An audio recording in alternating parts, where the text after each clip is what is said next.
3 sections here. Oh, sorry, recording, Lindsay. I'm going to go through 3 sections here for setting up recurring meetings using the Zoom integration in Canvas, how to use breakout rooms, how to set up and use breakout rooms, and then finally how to use a special setting inside Zoom and Canvas to set up recurring office hours. So while we're going through, if you have any questions, please either use the Zoom raise hand feature or put them into the chat, and we should get a notification and we should be able to answer the questions as we go. And then afterwards, if there are any general questions about Zoom and Canvas, we can have, if there's time at the end, we can go over those as well. So let me share my screen here and get right into it.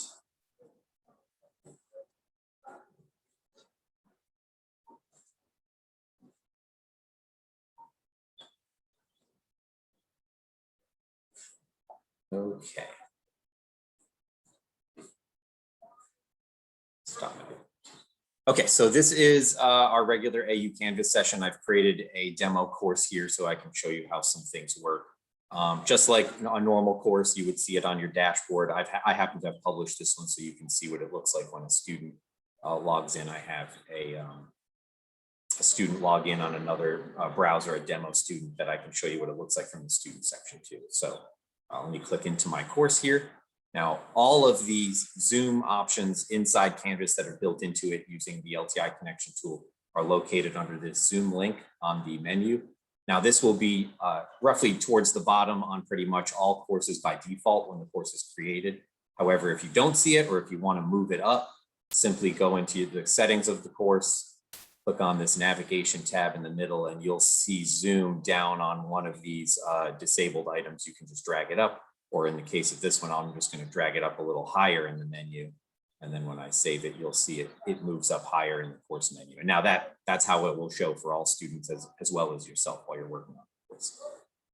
When you click into the Zoom link, it actually loads a windowed version of the Zoom application inside of Canvas. So what you're seeing here in this window is actually the Zoom application, which is separate from Canvas, but it's built inside of the Canvas shell. So if you receive an error message when you click on this link that no account exists for your user, that just means you haven't created your AU Zoom account yet. Most people in this meeting probably have already done that if you've been teaching for the last 2 semesters, since we've been online only, obviously. But just in case, you would then go to american.zoom.us and log in there, and it would create your AU account. And then next time you came back here and clicked on this link, it would show this window that you see here. Now, what it shows here is your Zoom meetings that are associated with this course. So there's a link at the top here to show all Zoom meetings. So if you've had other Zoom meetings from other courses, it separates them and for ease of use, obviously. But if you have any meetings that you've created inside this application, inside your course, they will be associated with this course on this screen. This is also what your students will see. They won't see all of your Zoom meetings. They'll only see the meetings that are created inside using this application. The simplest way to create a meeting in here is obviously to use the schedule a meeting button. You also have a link to your previous meetings. I have a couple that I created yesterday for this course, so you can see what they look like when they're listed here.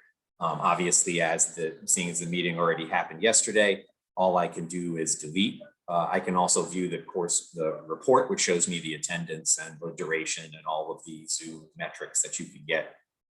You can click into the meeting to edit it if you wanted to recreate it for a different date, say if there was a closure or a cancellation.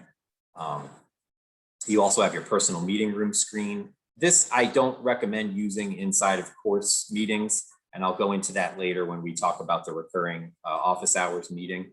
But it is here if you need it, and you can give people your meeting ID and your direct join URL, and you can change your settings for your personal meeting room. The Zoom personal meeting room is basically a meeting link that never expires. It has no start and end date. As you can see, there's no schedule here. It's literally just you launch the meeting. It's great to be used with inter-office meetings, especially if you have recurring meetings with staff that you supervise or something like that. But really, it doesn't work too well for course purposes. So we generally tell people not to use it. You can also see your cloud recordings that you've made. Again, these will be just the recordings for meetings created inside this applet inside Canvas. They won't show you all of your cloud recordings unless you click this all my Zoom meetings and recordings link. Here from the recordings tab, you can see the name of the recording. This is a demo recording I made yesterday. You can see that it has two files. Usually when you click into the recording, it'll show you that there's a video and audio, and there's audio only for people who are on slower connections or mobile devices who don't want to watch the video but want to hear the recording. If you enabled it, users can download and share that video as well. And this tab here is the most important tab. If you don't click this publish item, students will not be able to see the Zoom recording as hosted in the Zoom cloud. Now, I don't know how many of you have used the Zoom cloud recording feature or seen the emails that get generated from it, but our Zoom contract only comes with a certain amount of cloud storage space per year. While we had it on the very first semester, I think spring of 2020, when we first went full remote, we blew through our allotment in the first like 3 months. So we had to reduce the amount of time the Zoom cloud recordings are kept live to 30 days. That means after 30 days from the date it's created, the Zoom recording will auto expire on the Zoom side. However, we set up last August, or even actually, it must have been around last August. The automatic copy of all of your Zoom cloud recordings made in AU Zoom system to our Kaltura media management platform, and those don't expire. And you can also connect to those from inside your Canvas course as well. So if you want your students to have access to the recording longer than 30 days from the day it's recorded, we suggest that you link to the Kaltura version of the recording, because these will expire after a certain amount of time. But this is a great spot for a student who just missed the course for the next 30 days to catch up on the class recordings or any sort of recordings that you want to make available to them. So keep that in mind as we go across. You would want to only use these when it's a 30-day window from when they're created, if you want to share them with your students. But let me show you how it works to schedule a meeting. So you click the schedule a new meeting. You can give the meeting a name. So we'll call this demo Zoom Canvas. You can create a time and date when the meeting takes place. You can create a duration. You can choose the time zone if you were working remotely and you were in a different time zone, you can make it analogous to your time zone or to Eastern, which is the default, because that's where it takes it from the LMS, and the LMS is hosted on the East Coast, so that's why it's listing it there. This is where you can make it a recurring meeting, and you have a few options here and a few things to note. So you can make the recurrence every day, every week, in which case you can then choose the days of the week that it recurs and for how many weeks. You can also make it recur monthly, so whichever day of the month and for how long, and if you wanted to skip some weeks, you can do that in the middle as well. And then there's this feature here called no fixed time, and I'll get to that in the third section, because this is what we're going to use to create the recurring office hours meeting. Basically, that means the meeting stays created and it'll stay existing on the calendar, but it won't have any dates associated with it. And it's also a way to work around the recurring limit that Zoom imposes on the meetings. That is, a recurring meeting can only have a maximum of 50 occurrences. So if I were to set this meeting to be recurring every single day, so daily, once daily, and I tell it when to end, I can only browse, as you can see, out about 50 days, and then it's going to stop me. So July 2nd is 50 days from now. That's the maximum number of occurrences for a daily recurring meeting, which is pretty rare, but it does happen every once in a while where faculty want to have their students meet on a daily basis, whether it's for working groups or not. What you'd have to do there is create multiple copies of that meeting with different recurring dates. It's a little bit of a pain, but it is a limitation that Zoom imposes on their LTI integration with Canvas. So it's nothing that we currently have the right to change. If I change this to, weekly, and I do it, say, Mondays and Thursdays, you can now see that the recurrence maximum is much longer. I can go, I think, probably into April here. Yeah, sometime in late April, because that'll be 50 occurrences of 2 meetings a week. So if you're trying to go out farther and you see the dates grayed out, it means you've hit that 50 cap. So keep that in mind, and plan accordingly with the number of sessions that you have. I'm going to make this one recur Mondays and Thursdays, and I'll have it. You can either choose an end date yourself, or you can say after X number of weeks. So I'm going to say after, say, 6 weeks for this one. This registration, I would recommend leaving that off. That's basically using Zoom's registration capability, which requires users or meeting attendees to click through a link and register for the meeting, and then those are the only users who can get into it. That means if a student doesn't register, or you have an external user who you want to have like a guest speaker or something like that, they wouldn't be able to join the meeting at the last minute, and you could have a problem. This is great for meetings like we have now, or webinars or things like that, but it's not really recommended for a class, usage scenario. So these next two settings, we recommend highly that you keep on for security purposes. The passcode, which is randomly generated when you click the create the meeting link, is what protects your meeting from outside, I guess, bad actors or whatever you want to call Zoom bombers. So that's the current term that people are using. With the passcode disabled, any user who gets, AU or otherwise, who gets the URL join link for that meeting can join the meeting without a passcode. With it on, no one needs to memorize the passcode or enter the passcode. A student joining the meeting from inside Canvas will be sent clear through.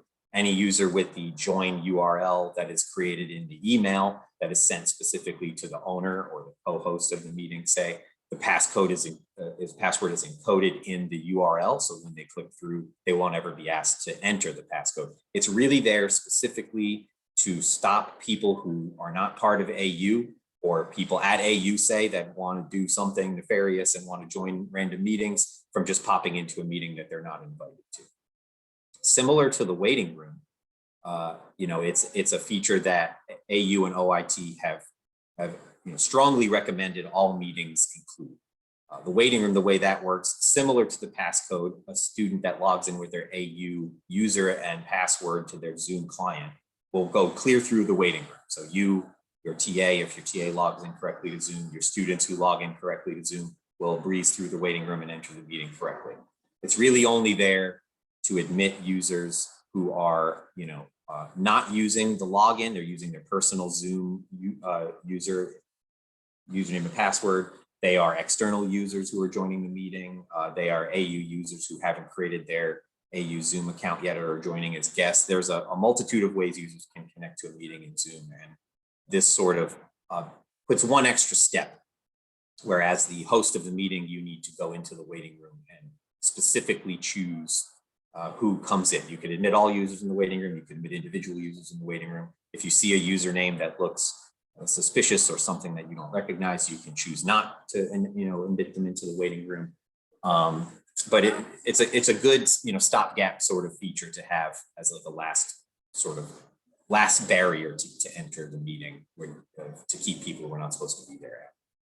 Now, this require authentication to join. I could do an entire other session on this. This is something that we're working with setting up and possibly requiring for internal meetings. If you were to click this, you have two options here, one that we've set up and one that comes default with Zoom. If you choose any Zoom user, all this is saying is the user needs to log in to the Zoom client in order to join the meeting. That does not mean they need to use their American University account. If they had a personal Zoom account associated with a Gmail account, they would still need to log in. They could not join from a browser without logging in. One of the key features of Zoom that they love to tout, which has been the bane of all security personnel basically for the last year, has been users can join a Zoom meeting without downloading a client or logging in. They just click a link and the web browser asks, do you want to join via a guest through your web browser, or do you want to launch the Zoom client? And if they choose guest through a web browser, it will shoot them into that meeting and they will never have logged in anywhere. It makes it very difficult to track who that user is, where they're coming from. If they're using some sort of VPN, they can mask their location. So it's here only because it's the default and we can't get rid of it, but we don't recommend using it. We've created this custom American University user setting. This means any user who wants to join the meeting needs to log into their Zoom client with their AU user account. If they don't, then they can't get into the meeting. There's no waiting room. There's no passcode lock. It overrides the other two in that all users need to be AU Zoom users. It is the most secure a meeting can be. It can, however, until we get all student accounts automatically created in the Zoom system, it can be tricky, especially that first class when students try to log in and they can't, and they don't realize they need to have set up their Zoom account. So that's why we're not enforcing it right now. We're working in the background to try to pre-create student accounts and faculty and staff accounts in our Zoom system so that users can log in the very first day they have an account. Until that happens, I don't think we're going to force this, but it may be something that OIT decides to force in the future. We have to wait and see, I guess. But I'm going to leave it off right now. We don't need it for this purpose. This next section specifically is about video. It does not mean enabled or disabled. It means by default, when joining the meeting, the host video is enabled, their webcam turns on. Same thing with participants, which is just another word for attendees. That's what Zoom calls their attendees. If you set these both to on, when you join the meeting as a host, your webcam will automatically turn on. And when a participant joins the meeting, their webcams will automatically turn on. That does not mean that they can't turn them off immediately after they are turned on when they join. So there's no way to enforce video, which is probably a good thing. But it's a good way to turn it on, and maybe your students won't opt out of it if you prefer that they have their video camera. But they can always opt out just as you can, even if this is on. So it doesn't really matter what settings. It's really a personal preference. For the audio settings, you have 3 options. We recommend both. Most users join via computer audio, which is probably what most of you are using right now. There is a telephone capability where in the meeting invite and information, and also when you join the meeting, it shows you the call-ins.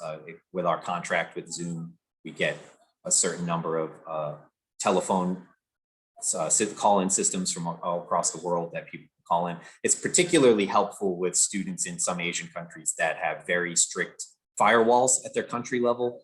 Sometimes they can't join the computer audio. They have problems with computer audio. Also, if a user's having issue with a headset or something, they can always dial in on a telephone last minute and view the video just like normal, but maybe listen to the audio and participate on the telephone. So we recommend you keep it at. These options are really a personal preference as well. Enable join before host may be useful for the office hours, not as useful for the class. I would imagine you would want to start, or your TA to start the class, as opposed to letting the students launch the meeting and be sitting in a meeting waiting room waiting for you to join. So unless you did have a scenario where you were going to be late, or you wanted your students to have a discussion before you got there, I would not choose this option. It is a good option for the office hours because it lets you know when someone joins if you're not there, but it's not so great for that. Let me check the questions real quick to see what. Can students access and open Zoom recordings? I'll talk about that, and once we get to the recordings. How do I instruct students to get a Zoom account? I'll talk about that at the very end, and the same thing about where to send them. I'll actually show you the process. So if you have any other questions, please keep posting them in the chat, and I'll stop whenever I see the bubble pop up. Mute participants upon entry. This is a great setting, especially if you don't want your students to accidentally forget that their audio is on. Everyone's been in that video where someone joins and there's a dog barking or something happening in the background, and you have to ask everybody to mute. This is nice, because it mutes everybody except you and the other hosts when they join, and they can always unmute, but they start muted. So it's a good one too. I'm going to put that one on this one. So it's a good option. I use it a lot. Record the meeting automatically is also handy. It'll record to the Zoom cloud and then also copy to that Kaltura platform automatically. Some people forget to record the meeting. So if you know you're going to record every class session and you don't want to forget to click that record button when the class session starts, it's a great option for that. If however you have a couple of things you do in the beginning of your meeting that are more housekeeping and you don't want to get those on the recording, maybe leave it off and then remember to start the recording afterwards. So the last section here, as you can see, is alternative hosts. This would be where you would put any other user who you would want to have the capability of starting the meeting, controlling the meeting settings, admitting people from the wait room, starting the recording, things like that. So this is a great spot for TAs, secondary professors, any external user who you want to act as the host would be great to put here. Now this you can enter. If I start typing, for example, my email address here, it will. Oh, deleted that. Oh, you know why? Because I'm the host of this. Let me try just. All right, so that's Justin Lopez. He's the director of e-learning. He, I'm using him as a guinea pig here. So basically what's happening is if I click save at this point, he'll get an email that says you've been invited to join this meeting as an alternate host with his own login link, the passcode encoded into the URL, all those nice things. But he will also be able to start this meeting without. This will only work if he has already set up his AU AU Zoom account. In other words, he's logged into Zoom, and his account exists in the system. Otherwise, it will send him an email and he won't be able to get into the meeting. So for your TAs, make sure there's two things you got to remember. They have to have already logged in and created their account, and do not use the student.american.edu email. Just use it. Everyone in AU Zoom has an @american.edu email address. There's no email suffix other than american.edu. Same goes for your students during the breakout rooms, and I'll show you that in the second section. I'm going to take Justin off here so he doesn't get an email, but let me save this real quick. I'm going to make sure I didn't. Yep, there's nothing else there. So I'll save this, and now you'll see it creates the URL. It shows you the various settings, what's enabled and what's not enabled. And then you can either delete it if you make a mistake, or you can edit it, or you can start it directly if it was instantaneous. Down here, you have the poll options. I'll go over this real briefly, but this is another thing we could do another session on. If you wanted to create a poll, the only way to create a poll through the Canvas integration with Zoom is through the CSV file. So you can download a template, which they provide, open that up in Excel or whichever Excel viewer you have. And you can see this is what the demo file looks like. Each one of the first thing that goes in this column here, the leftmost column, is the question bank that you want to use. So here's poll number 1, poll number 2, this one in this demo file. The second column is the actual question. So they have one question here, one with, you have to space it out properly. So just follow this spacing. You have two options for the type, multiple choice and single choice. And then you have however many answers you want.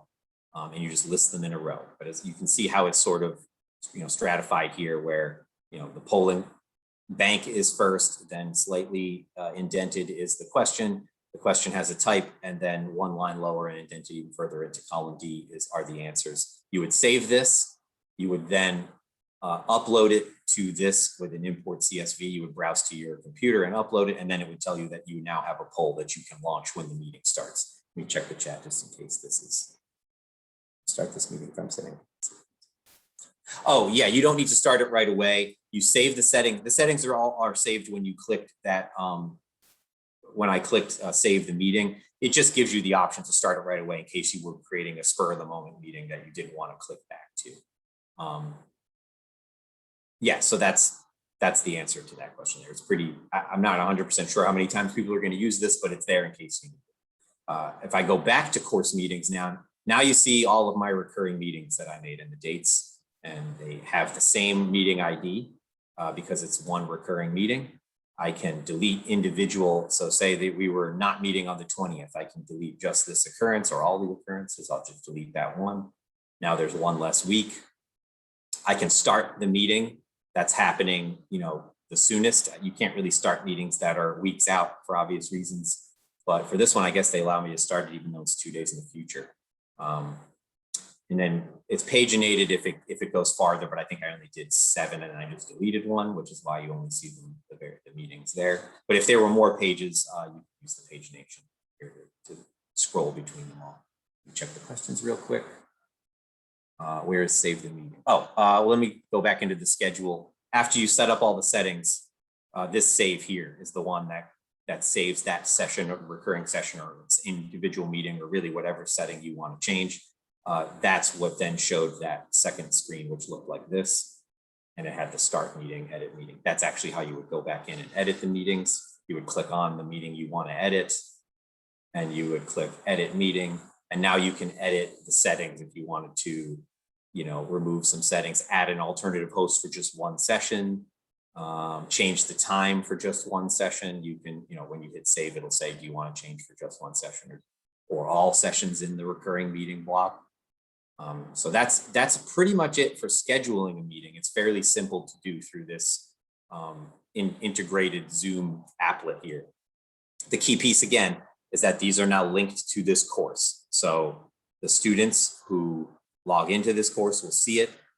They'll see them under the previous meetings as well. They'll see them under the recordings if you've published the recording. Let me actually publish this real quick so that when I switch over to the student, you can see what they see.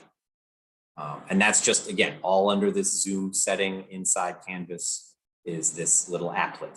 Now let me switch to my browser where I am logged in. Now this is the student view. I'm going to click on the same course that this student is enrolled in. Now when they click on Zoom, they see all of the recurring meetings as well. So they see the demo. Now all they can do is join the meeting, right? They can click this button and join the meeting immediately. Now, obviously, if it's a meeting that hasn't happened yet and you didn't enable join before host, they'll just get an error that says the meeting doesn't exist yet. So they'll see all the meetings that are your meetings that you scheduled, but only for this course. Notice they don't see any other meetings on my account other than the ones I created. It lets them know it's recurring. It lets them know the time, all those various things. They can see the previous meetings.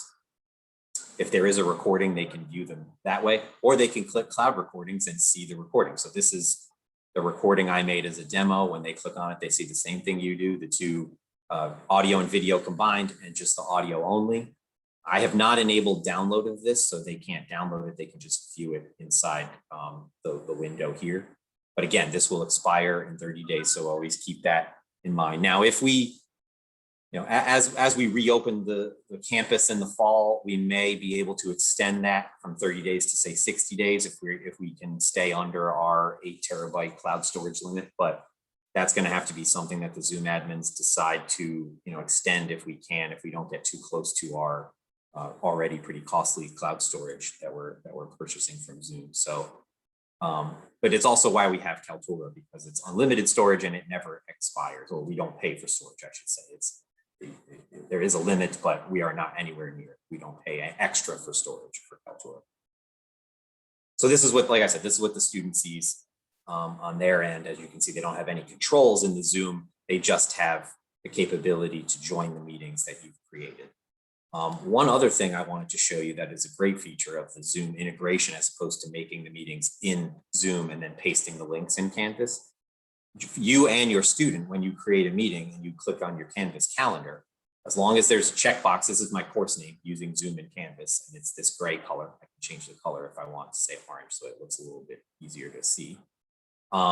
It shows up on your course on your user calendar, and it goes, however long the recurrence is, it shows you the date and time of the meeting. And if I click on the link, I can join directly from the calendar link. This is a great feature that you do not get if you create the meeting somewhere else, like say in your Zoom application outside of Canvas and then paste the link in. It does not add the item to you and your students' course calendar. And course calendar is one of the best features, in my opinion, of Canvas. When you have assignments due, they show up here. Any sort of meeting or discussion that's due is all listed here for all of their courses. And then you can see my other courses here, which I actually don't have anything scheduled for because they're test courses, but you can color code them, turn them on and off so they disappear and reappear. That's your view. Again, the student, if they click on their calendar, will see their courses that they're enrolled in and their various meetings. And same thing, they can click and join directly from the link in the catalog, in the calendar.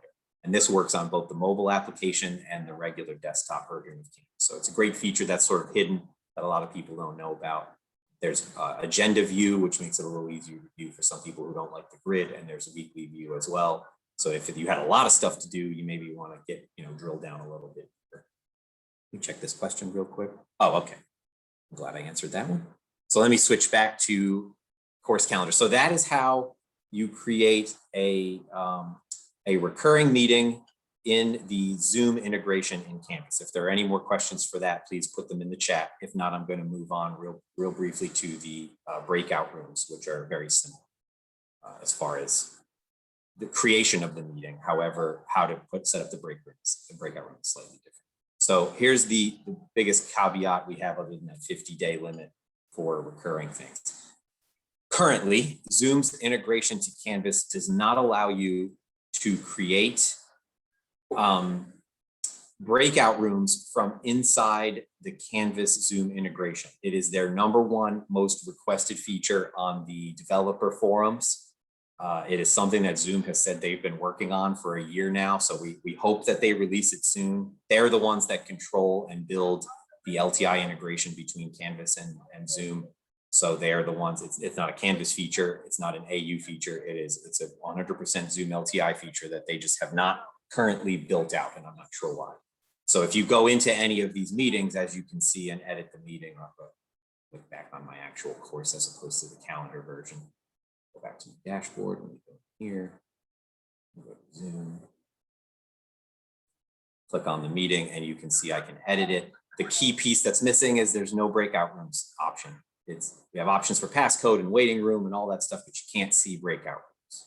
So if you want to use breakout rooms, you have to do one extra step, which is create the meeting in Canvas and then open a browser and log into the American University Zoom system, and you can see the same meeting, and that's where you edit the breakout room. So I have a second tab here with the URL is american.zoom.us. This is what the main page looks like. You click sign in.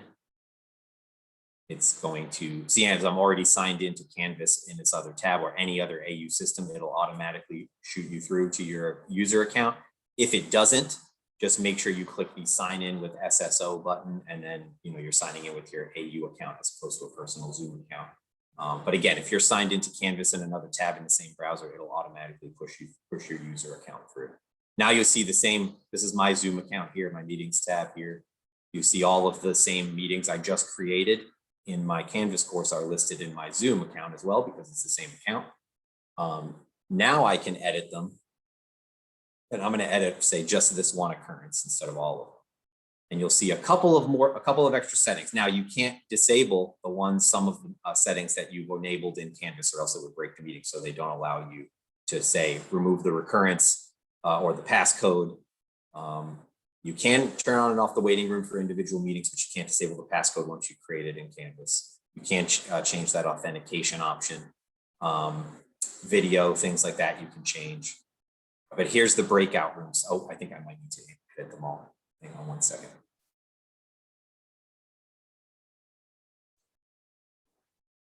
Yeah. So here's the breakout room section here. You have a few options now. I can show you how to create the rooms in this version here, but when it comes to launching them, I'm going to need to go to some screenshots that I made, because I obviously can't demo a second Zoom meeting while inside this Zoom meeting. That's one of the fallbacks of trying to demo Zoom inside Zoom. They haven't come up with a solution for that yet. But to create the rooms, you have a couple of options. You can create them manually by adding this little plus sign here, make as many as you want. And then you can add attendees. This is just like that alternative host. The student needs to have their AU account, Zoom account created before it will automatically push them through to the breakout rooms. Again, right now, that is something that they need to do manually, but we're hoping by the fall of this year to have it set up so that all students who are currently enrolled in a course for that semester get their accounts created in Zoom automatically. So that means you would use your course roster, either in Eagle Service or in Canvas, to repopulate these rooms. If the student does not have an AU account created automatically, all they need to do is go to that american.zoom.us and log in with their AU account, and then it creates the account automatically.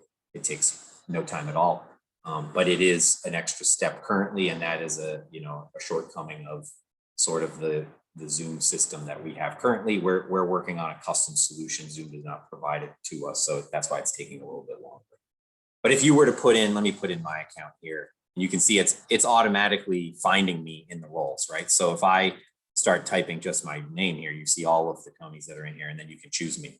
And now I'm in, breakout room 1. Breakout room 2, we're going to put Justin again. Let's see, he is there. He's in breakout room 2. Breakout room 3, we'll put Mike Pillar from Academic Tech as well. And you can look up by first name, last name, email, however you want to do it. But it will only show if the user exists already in Zoom. If it doesn't show up, it means they're not there. And it's maybe a good opportunity to remind the student, especially if it's this summer, before we set up that automated system to log in. Just take 5 minutes, log into Zoom and have their account created. Let me check this. Yes, you can. And I'll show you that when we're in the meeting itself. That's actually the best place to do that.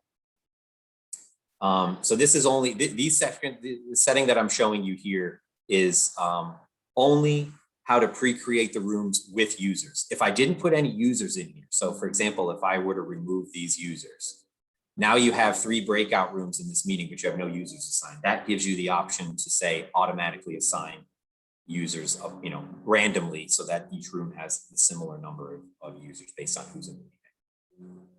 Right, zoom to my I'll go over that in the last half for in the last third, I guess, for the recurring meeting. I'll try to remember that, but it's in the chat log at least. So that's one way: manually create the rooms, manually add students, or manually create the rooms and then have Zoom auto add students. The second way is you import from a CSV. There is a template you can download here, similar to that polls question. It'll open in Excel or whichever editor you have that can handle Excel or spreadsheet files. And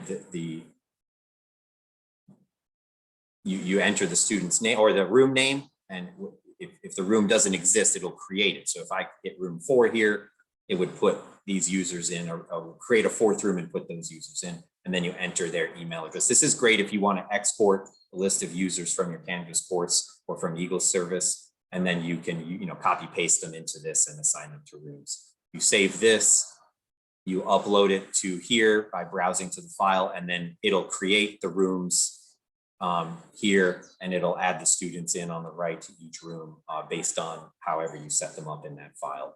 That's a pretty, I don't see the people using that unless their course has over a certain number of students. That makes individual entry a little bit harder. But if your course has the average number of users, it might make more sense just for ease of having nothing go wrong with the CSV, just doing it manually. Yes, I can do that at the very. So that's it for how to create the breakout rooms in Zoom, which you have, like I said, you have to create the meeting in Canvas and then log into your Zoom account, find the meeting, and then add the breakout rooms. Again, we're really hoping Zoom fixes this soon or adds that functionality to the Canvas setting. I mean, the fact that you can edit other settings in here, but you can't edit breakout rooms does not make sense to me. So I think it's just a mission on their part that they're trying to fix, but we have not heard a date for when that's going to happen or if it's going to happen. It's just something that is highly requested from all of their users, academic users especially, who use breakout rooms.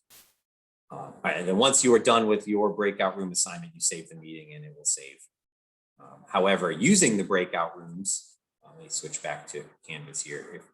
This is where I'm going to have to use some screenshots that I've taken to show you what happens and how to turn on the breakout rooms and how to manipulate them. Yeah, let me put that in here, right? American.zoom.us. That's where any user, student, faculty, staff can go to log into their AU Zoom account. It's also where they would go in to log in and create their account if they don't have it. So, what was I? Oh yeah, once you launch the Zoom meeting, let me bring up my images here that I have shared. So this is a screen cap of a Zoom meeting that I had the other day. The breakout rooms button shows on the bottom toolbar. Once you click that, you're going to see if there are no breakout rooms, it'll just start with this sort of blank single room breakout room. You can use this button here to add a room. Oh, oops, I sent a direct message. All right, I'll send it back. Here we go, everyone. There. There. So you can add rooms, as many as you want.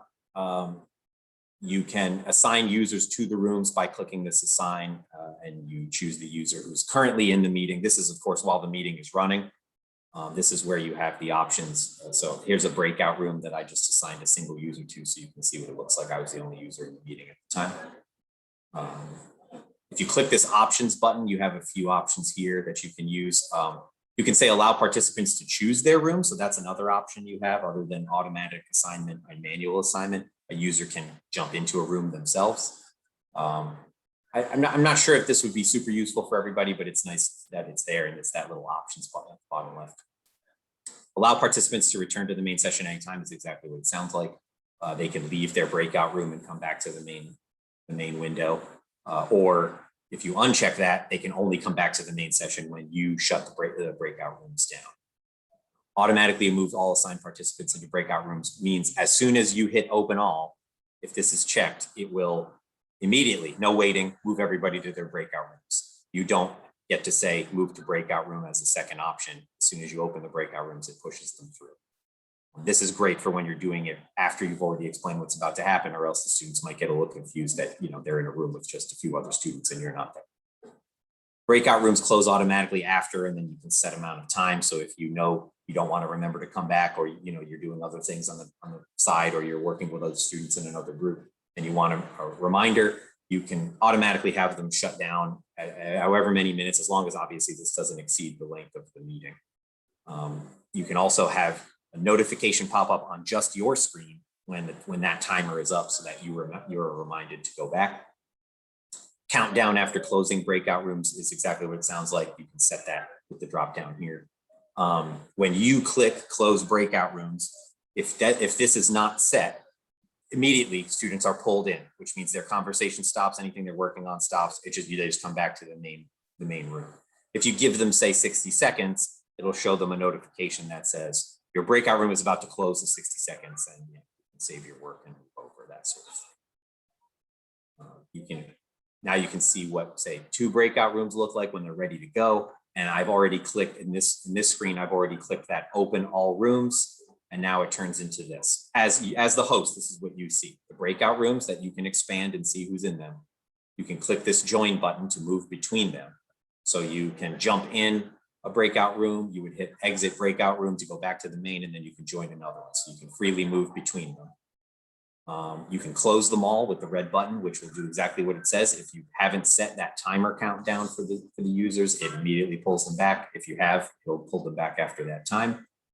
And then you have this broadcast message to all, which will do exactly what it says. Send that message or whatever you type to every breakout room. So if you wanted to give them a heads up that it's about to be closing, if you want to prompt them with a question, if you want to remind them to be working on something specific, you can broadcast a message to all rooms. You can't do individual rooms unless you enter the room, say what you want to say, then pop out of the room. This is really just all rooms or no rooms for the broadcast.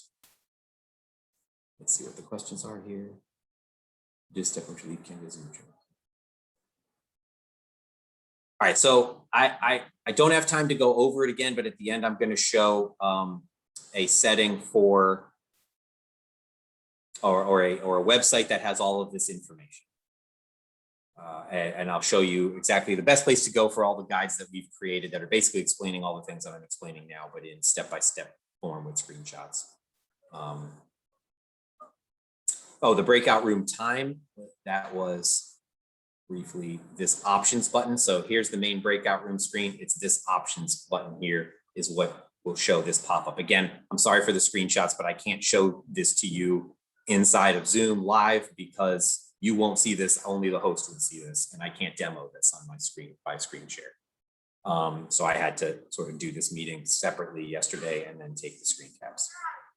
So yeah, here's where you would change the timing and the countdown timer for when you end the breakout room. So that's pretty much it for breakout room. To recap that real quick, the steps are create the meeting in Zoom, log into your american.zoom.us page. So leave Canvas and log into that. This is where you set the breakout room when you edit the meeting here.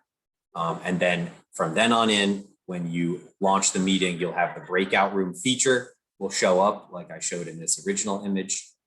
This breakout room button at the toolbar at the bottom of this. If you've hosted any Zoom meeting, this should look familiar, where you share your screen. And if you have a poll, that's there. This is where the chat would be, obviously, and where you would end the meeting. Breakout rooms will show up once that's available. Now, if you didn't pre-set up the breakout rooms, this is where when you click breakout rooms, you can just say auto assign to users, all users, and they automatically get shunted across. If you look at that, so I think I have a screenshot of that here somewhere. Here it is. So this is what it looks like if you haven't pre-created the breakout rooms. You get this screen and you say, how many breakout rooms do you want? Assign automatically means when you hit create, it'll automatically put those, those a certain number of students in each course based on the number of students who are attending. You can assign manually, which was the second screen I showed, or you can let participants choose the room and enter, freely. And that's where you would see this screen next with the number of breakout rooms you decided to create.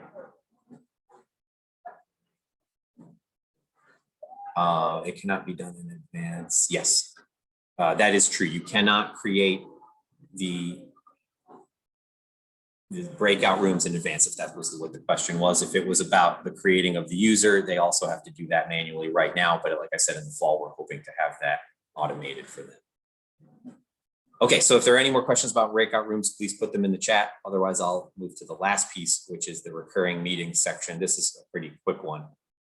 If you wanted to create office hours, which we've gotten this question a lot to our helpline for e-learning in the last couple of semesters, the best thing we would recommend is to use this recurring meeting feature with this no fixed time option. Creating a recurring office hours meeting with weekly or monthly sessions, you can run into that 50 meeting cap very easily. It'll show up as an assignment on the student's calendar and your calendar, which you may not want it to. There's a bunch of reasons why making a regular recurring meeting for office hours may not be the best option. Let me actually put the name in here so that when I create this, you'll see what it looks like. I'm going to say that this is like 2-hour duration starting on the 15th. Instead, I'm going to use this no fixed time. And as you can see, when I choose that, all of the dates and times go away. Now there's no starting time or date. It's still a recurring meeting. It bypasses that 50 limit because there's no date and time associated with it. What it basically becomes is a perpetual meeting that when you start and stop it, it starts and stops. It has its own passcode. It has its own meeting URL. It has its own waiting room. It has all the same settings as you have for the other meetings. You can enable to join before host, which is actually pretty good, I think, for office hours. That way it notifies you when someone's waiting in the room if you're joining late or you're waiting to join to see if anybody's going to join your office hours. When I save this here, you'll see a couple of different differences with the regular meeting. It still shows up as a recurring meeting on the list of sessions for your course. Number one, it shows up at the top because it doesn't have a date, and it always shows up at the top. So as you create more recurring meetings or individual meetings, they will always show below office hours, right? Students will see this as well. They'll see office hours recurring with no time, with no date or time, and they'll be able to join at any time. Now, obviously, if you don't have the meeting going, they're not going to get very far. But if it's during your time, you may want to say put in the title of office hours, the time and date that you're available. It's also good to put in your syllabus, which is built into Canvas here. But let me show you what it looks like on the calendar for the student. So if I go back to the student view and I click on calendar, notice I don't see office hours. See the individual course recurring meeting that I set up, but I don't see the office hours on my calendar. However, if I go into my course that I'm enrolled in and I click Zoom, you do see office hours at the top. And like I said, it'll always be at the top for all of your students, no matter how far into the semester you go. So it's nice to have it handy. A second step to make it even easier for them, this is now back in the faculty mode, the course owner mode. I would recommend taking, say, the join link for this, which is right here, copying that link, and maybe put it in your syllabus. So at the top of your syllabus page, which automatically populates with the Zoom items that you have scheduled and their dates as well. You can edit this top piece here and say, office hours, and you put the times, and then you could put the link. And then when you save it, this will always be available. I didn't turn that into a URL, which is why it's not clickable, but I just want to show you what it looks like. You could have your office hours always available in the course syllabus as well with more information. It's the way I would recommend doing this for a couple of reasons. Number one is because you get around that 50 recurrence limit in Zoom. Number two, it is not your personal meeting room, which, like I said, is great for inner office use, not so great for this type of use, mainly because it keeps using the same course ID, our meeting ID. So if you make a recording 1 week, and then the next week during office hours, you make another recording, it could overwrite your original recording because it's the same meeting ID and it thinks it's a new recording of the same meeting. This uses individual meeting IDs for each weekly or recurrence of the office hours. Also, it's not your personal meeting room, so the student wouldn't perpetually be able to jump into your personal meeting room meeting. Say you were having a meeting with someone you wanted to in your personal meeting, they would be able to jump in while it was active. So it's good to keep those things separate. Multiple students want office hours simultaneously. It's the best way to speak privately with each one. Yes, you can use breakout rooms in a recurring meeting, but you wouldn't want to set them out beforehand. You would use that create breakout rooms on the fly, automatically assign students, and it would balance them to each room. And then you could jump in and out of the room. Again, and this is another thing to remember. If you have a TA who does your office hours meetings with you, or a second faculty member who's teaching the same course, both faculty members can be in on that same course, and they can be in that same Zoom meeting, and they can jump as hosts between the breakout rooms. So you can have as many breakout rooms and faculty members or TAs or whoever teaching, any sort of counselors or whoever are in the meeting can be hosting simultaneous meetings at the same time inside breakout rooms inside that single meeting. So it's great for that. That's a good question. So that's pretty much it for the office hours as well. It's pretty simple. Like I said, the key to remember is that no fixed time on the recurrence. It's the way we've been recommending users, faculty users especially, create any sort of recurring meeting like this that doesn't have specific dates and times, or even if it does have a time window, they may change. It's not more of an assignment, mostly because it doesn't show up on the calendar like an assignment, and it stays at the top of that list, and it bypasses all of the problems with using a personal meeting. And it's, since after we make that suggestion, we don't get many complaints afterwards about, that not working. We haven't heard yet that it hasn't worked for somebody, as opposed to personal meeting rooms, which we have had a number of weird behaviors where it overwrites recordings. Students pop into meetings when it's a real meeting as opposed to a course meeting because they see the meeting room open in their Zoom. Oh, that's the last thing I wanted to show you. Let me see if I can bring up my Zoom account. Yeah, so this is my Zoom client, desktop client that I've logged into. And as you can see, it also shows my upcoming meetings. I can see my recordings here as well, but it shows my upcoming meetings for, my Canvas course, as well as all of the meetings that I have created, personally. So you can also launch it from here. Students would not be able to see this. They would have to go to the Canvas website and course website in order to log in. But as the host of the meeting, you would see that. You would see all of your meetings in the actual, Zoom client itself. So that's a third way of entering the meeting, or even editing some of the settings if you want. And you can also view your recordings here, Zoom Cloud recordings. Oh, before I forget, let me show you real briefly. I know this wasn't on the list here, but I'm going to show you briefly how to get to see your Kaltura recordings. If you click the My Media link, which is also on this left-hand nav, it's going to load all of your Kaltura recordings. Now this is a Zoom upload. So this is the one meeting I made yesterday. This was automatically uploaded from Zoom Cloud once it was done processing there to Kaltura. And now I have a copy of that exact same cloud recording here that I can embed directly into a page for students to view. I could publish if I wanted. I can make a direct link to it. There are multiple ways, and there's all kinds of articles that we've written about how to do that. But this is the one that has no expiration. It will last, as of today.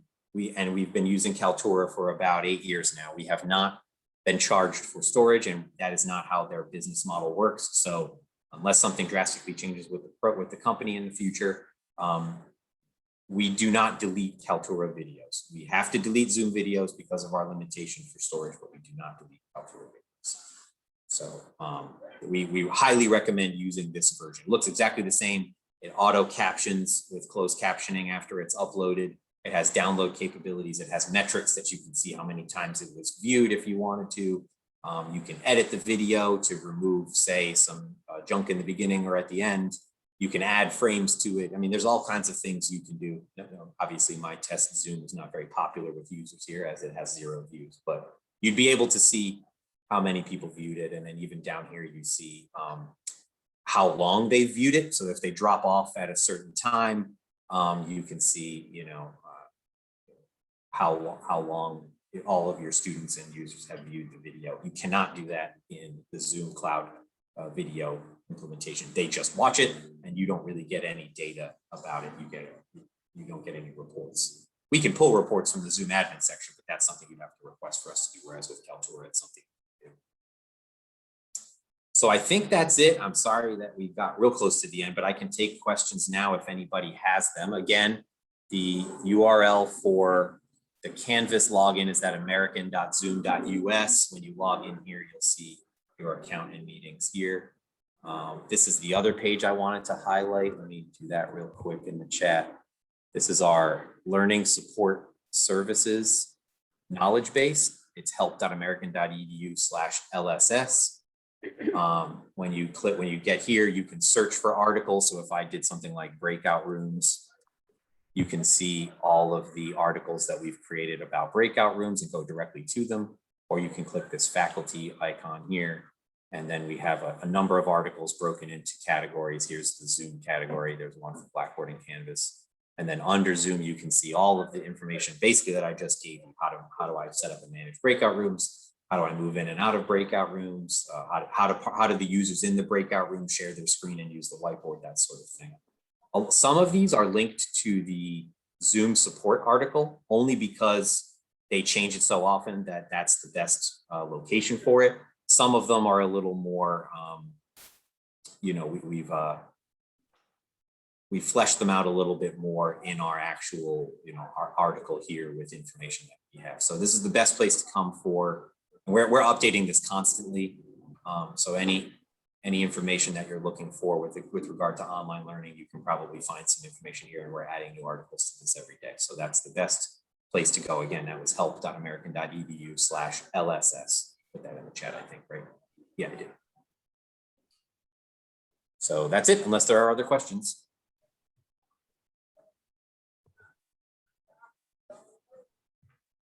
I'd be happy to ask a question. Oh, yes, please. Thank you. So while you were talking, I went over to american.zoom.us and clicked onto the course where I was trying to add breakout rooms. Yes. And I clicked on it, and it said, you know, assign them. I was like, first I didn't, and then I did. And in both cases, I then went back to the course, and it didn't seem like there was a change. Does it only pop up when I'm actually open the meeting itself? Then I'll see the Zoom. I mean, I'll see the breakout room feature. It should, if you have saved the breakout rooms, you have to make sure when you click on the item to edit it, that after you set the breakout rooms here. So let me do a quick, I'll add like just 2 rooms, that you save it here and then you save the meeting here. Did you do both of those things? Maybe I didn't do that one. Yeah, you have to actually commit the changes to the meeting, and you know that's obviously in case you. Okay, and then I would actually see it in the setup materials. Yeah, at the very bottom, it shows breakout rooms, and you have 2 breakout rooms, and you can view the detail of your breakout rooms and anything there. But once you go now, if I go back to my list of meetings and then I click that meeting again and I edit that meeting, you'll see it should have saved. Yeah, here's my breakout rooms that saved my 2 that I created. Now, obviously you can't launch those until you launch the meeting, but you should always see them there if you've saved that properly. And when I launch the meeting, if I change my mind and want 4 breakout rooms, can I just add 2 more? Yeah, so there's a setting that you can, let me see if I have it in one of my, that's a good question. I didn't speak to that, but let me see if There's I can see. Recover. I might not have a, oh, recreate. So this button here, so these were 2 that I created automatic, you know, like I just showed you and saved in my demo meeting. So say I want to add more, you can always add more down here. Okay. But if you wanted to start from scratch, you would hit recreate and it would wipe all of your previous settings. And then in the meeting itself, you can create the manual. Okay. Does that make sense? Yep. Okay. Let's see if there's a question here. Oh, that's Lindsay. All right, any other questions? If not. I do have another, could you? Oh, okay, go for it. Could you post I mean, you can do this, go through it again, or you can just, if you could post how to do polls within Zoom. I know you did it and it went fast. So Yeah, so that wasn't originally part of the session, but I wanted to but show you it can real just like briefly. post a link into the chat if you'd rather, or you Yeah, can so show me. I'm here's, happy. yeah, so that LSS page I was telling you about, that help.american.edu/LSS that I linked in the chat. If you look for polls here, there should be an article here about how to make a poll. Where's that? It might be under one of these.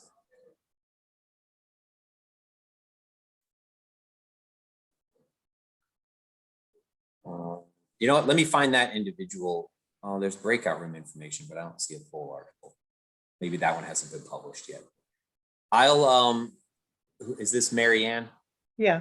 I'll send you the link directly afterwards. Awesome. Let me try to find it. I don't want to be poking around while we're in the session here, but I'll send you the email in a few minutes once I find the article about it. Thanks. Yep. Hi, Tony. Thanks for the talk. It's very illuminating.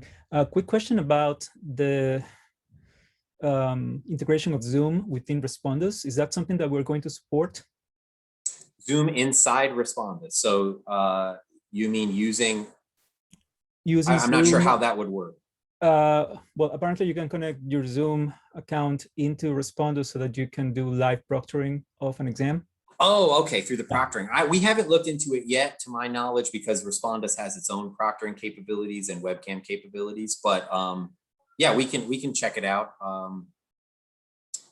Respondus has gotten a lot of mixed reviews in the last year. A lot of faculty love it and students hate it, and sometimes vice versa. So we're still trying to work on getting that sort of adopted more, or maybe settings more normalized across some of the users. We had a large problem with users in other countries who couldn't use it because it doesn't work very well behind certain firewalls. So yeah, we'll definitely look into the enhanced functionality. Respondus is constantly updating. They finally released a Chromebook version. That was our #1 question about Respondus. Our students with Chromebooks couldn't use it. So hopefully that'll solve that issue. But yeah, we can look into the proctoring with Zoom. Good deal. Thank you. Yep. Oh yeah, sure. You know what? Lindsay, do you have a list of everybody in the meeting that we can just send that directly to afterwards, or how do we want to handle that?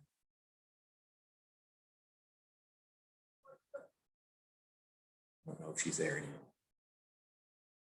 I can get, or here's what I'll do. I can get a list of the attendees, and I'll just send the link and then the LSS link, and then maybe even the links to like how to log into Zoom and things like that, just as like a collection of all the things that I showed. I'm sorry I had to go so fast. I have a limited amount of time today, so thanks for bearing with me. But if there are any other questions, please let me know. My email is, I'll put it in the chat here. It's just tony@american.edu. You know, you can write directly to me, or you can write to e-learning support@american.edu. And what this does is it goes to our e-learning technicians and creates a support ticket directly from that email, and it goes into their queue, and someone gets back to you usually within a day. So, but yeah, you can reach out to me separately or to that e-learning support if you want to create an official case, if it's more than just a question, and if you have a problem, or if you need direct help with something, the e-learning support's the best way to do it in case I can't get to my email for whatever reason. But I'll talk with Lindsay to try to get a list of attendees, and maybe I'll send out sort of an after meeting summary of everything that we went over later today. So if not, thanks everybody. Thanks for attending, and enjoy. I don't know if you have more conferences after this, but if you do, enjoy.